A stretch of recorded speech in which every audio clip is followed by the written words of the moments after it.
Welcome to Darkened Hour. Tonight, three true stories, all submitted by real people, all investigated, none fully explained. The tenant in 4B never left. I took the property management job in October of 2021. It was supposed to be simple: collect rent, handle maintenance requests, keep the books. The Aldridge Arms was a 12-unit building in Spokane, Washington, built in 1947, nothing glamorous. Mostly elderly residents and a few nurses who worked odd shifts at Providence Medical. Unit 4B had been vacant since February. The previous tenant, a man named Gerald Foss, had died in his sleep sometime that winter. Natural causes, the building owner told me, 63 years old, no family to contact. The county had cleared out his belongings by March.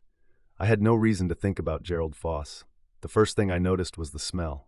Not rot, nothing like that. It was pipe tobacco and something underneath it, faintly sweet, like a bowl of fruit left out 2 days too long. It was coming from under the door of 4B when I passed it doing rounds in early November. I assumed it was seeping from somewhere in the ventilation system. Old buildings do strange things.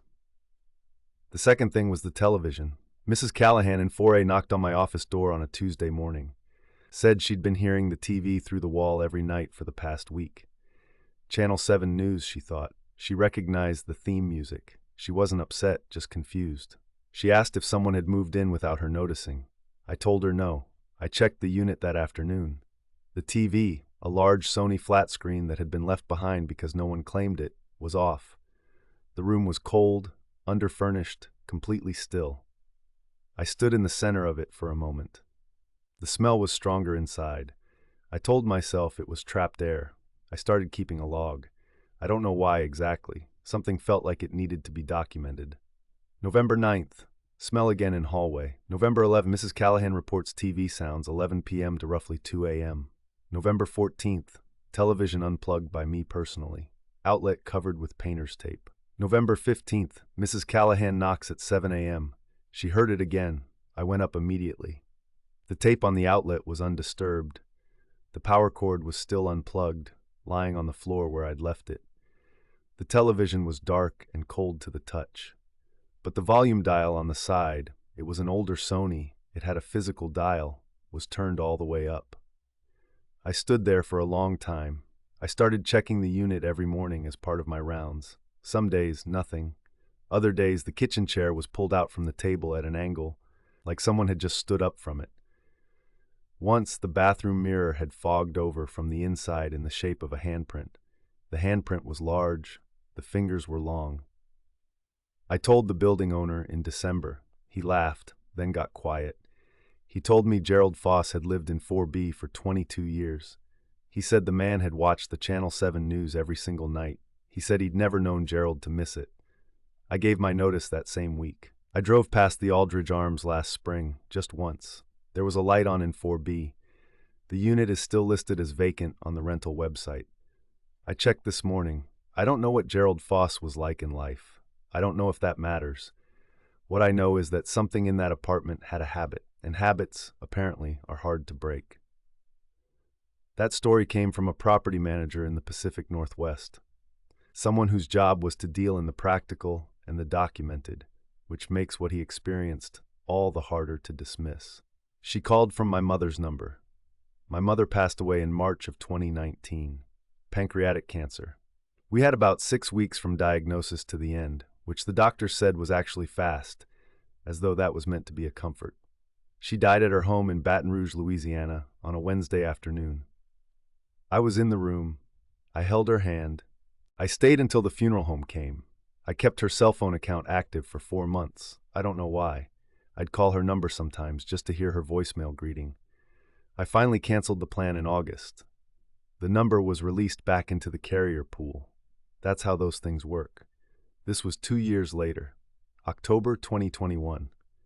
I was living in Nashville by then, working as a paralegal at a mid-size firm downtown. My life had settled into a shape I recognized. The grief had become something I carried rather than something that carried me. I was eating dinner alone on a Sunday when my phone rang. The screen showed a number I didn't recognize. Louisiana area code. I almost didn't answer.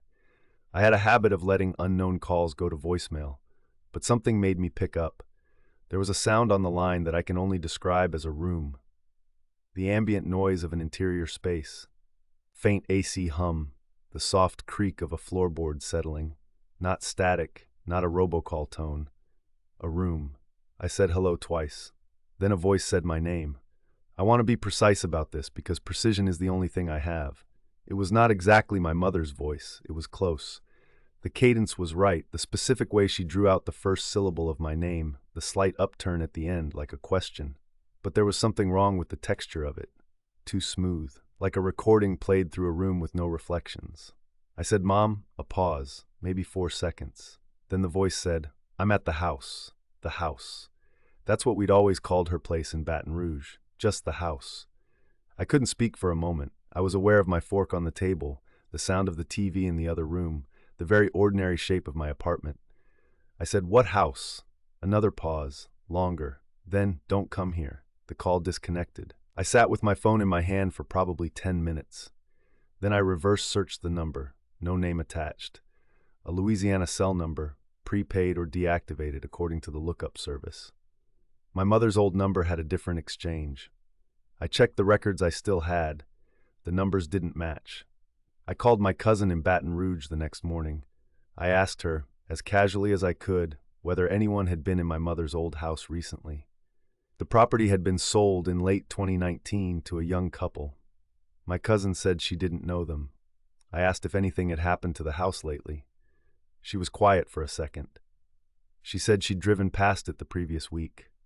She said all the windows were dark and both cars were gone, even though she knew the couple had a toddler and didn't usually go anywhere on weekends. She said it looked like no one had been there in a while. I haven't called that number back. I've thought about it late at night when I'm tired enough to consider things I wouldn't consider otherwise. I think about "Don't come here." I don't know if it was a warning. I don't know what it was warning me about. I don't know whose voice that was, but it knew what to call the house. The next story is different in scale. It's not a building, not a phone call, just 40 acres of Pennsylvania woodland, and a motion sensor that caught something that had no reason to be standing still. What the trail camera caught at 3:14 a.m. I've hunted white-tailed deer in the same stretch of woods outside Harrisburg, Pennsylvania, since I was 16 years old. 40 acres of mixed hardwood behind my uncle's property. I know that land the way you know a room you grew up in, by feel, in the dark, without thinking.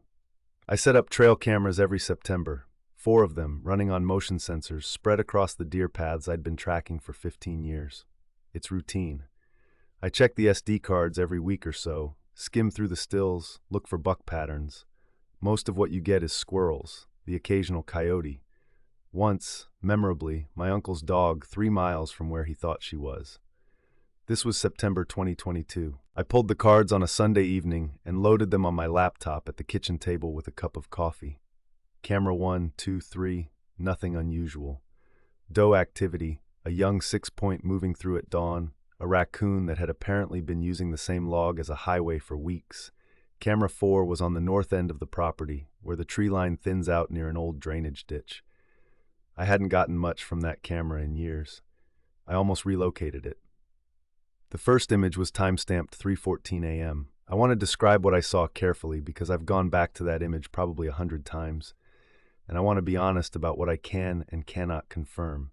It was a human figure, standing approximately 40 feet from the camera.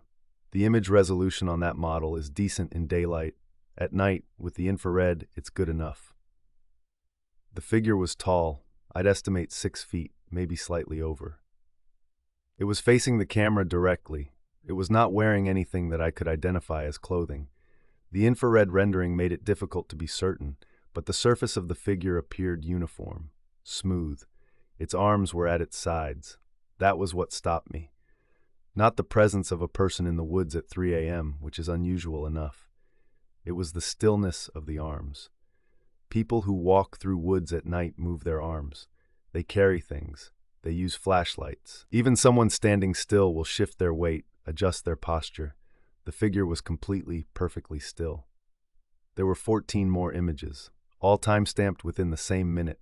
The camera had triggered repeatedly, which happens when there's sustained motion in frame. In every image, the figure was in the same position, same distance, same posture, arms at its sides, facing forward. The 14th image was time-stamped 3:14 a.m., like the first. In the 15th image, the frame was empty. I showed the images to my uncle, who is a practical man, not given to speculation. He looked at them for a long time. He asked me which camera. I told him the north end, near the drainage ditch. He nodded slowly, like that confirmed something. I asked him what he was thinking.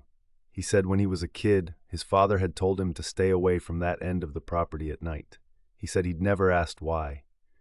He said his father wasn't the kind of man who explained himself, and you learn not to push. He handed my laptop back to me and went inside. I moved camera 4 to a different location the following weekend. I told myself it was for better deer coverage. I haven't checked that corner of the property since, not at any hour. I'm not sure I plan to. I still have the images. I've shown them to a few people. Nobody has an explanation that satisfies them once they look long enough. The thing that bothers everyone, once they look, is the same thing that bothers me. 14 images, 1 minute. It never moved. It was just waiting for something. Those were 3 true stories. If something like this has happened to you, share it in the comments. And if you are watching alone, close the curtains.